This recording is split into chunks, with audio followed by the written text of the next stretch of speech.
I think where the other cameras are really helping out is just kind of something that sits in the background and is more of a support angle rather than a detail angle. I'm learning that a lot more. Okay, so tint class. We already start to shrink this, but the main thing that's gonna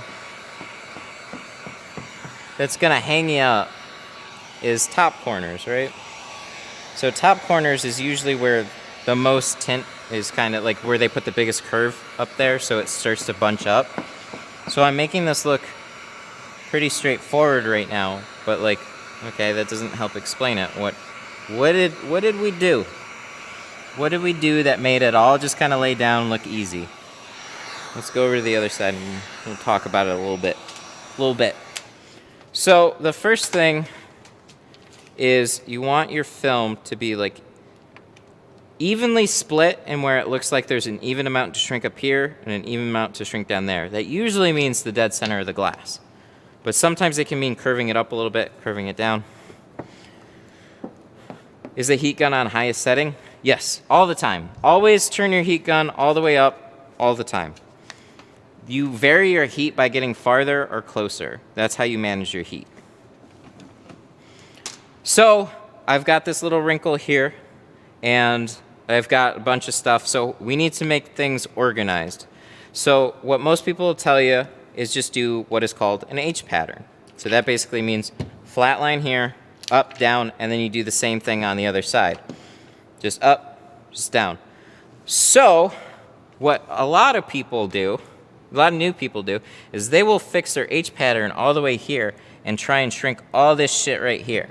That's annoying. Don't do that. Just stop. Put a loose, like lightly tack it up here, and a lot of what you do is going to change right in the very beginning. Is how you manage your shrink in the very beginning. So we have a hard lockdown here, a little soft, a little hard. You know what I mean? So you see a lot of this coming down right here. It tapers a little bit more in the middle, so it's not, you don't have to shrink as much in the middle. Most of it's going to be here. So you can pull lightly, and you're just getting that film to kind of like float all the way down to that edge, and always shrink right above where those points are. So shrink a little bit, wait for it to go sideways, and then for these sides what we do is start pushing things out that way.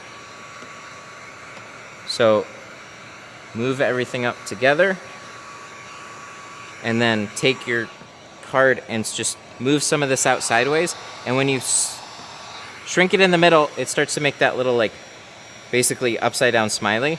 That's where it tells you that you can kind of like press things out that way, press things out a little bit that way, and now you're more evenly shrinking some of those top corners rather than forcing it to all go together. So watch, we'll pull a little bit, shrink a little bit, and now we got this like little smiley thingy here, right? Only press down exactly what you shrunk. Don't go past it. You know you're going past it if you start seeing these hard lines right here, these hard fingers pointing down. You went too far.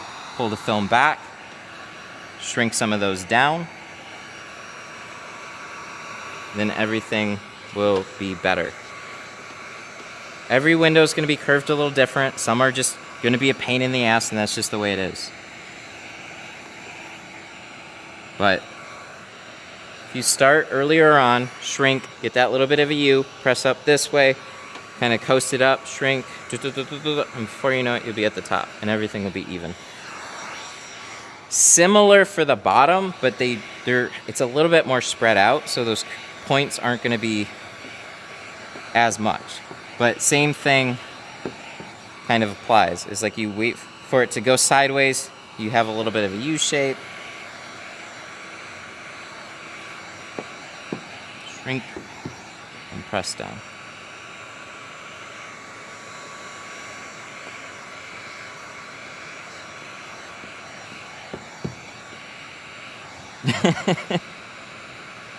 Do you mind showing what happens when you burn the tint? I can't right now, it doesn't just bubble, it'll pinch together. So there's a few things that can happen, right? So watch the way this starts to shrink. So you see it's pulling sideways? That's what we're looking for. We're shrinking it until it starts pulling sideways a little bit, not a ton. And then it'll all start to like lay down. And then really the card is just to help manage things. You do all the work with the heat gun. But if you work yourself into basically too harsh of a peak, it'll start pinching together because all the heat's coming right on here, and then film pulls together when you shrink it.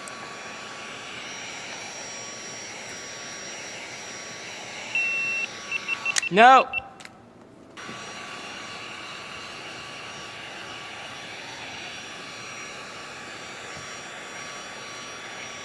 I did appreciate that my GoPro actually beeped, so I knew it was dying.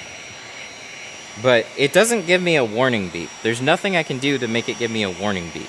It would be great if it gave me like a 5-minute to self-destruct thing.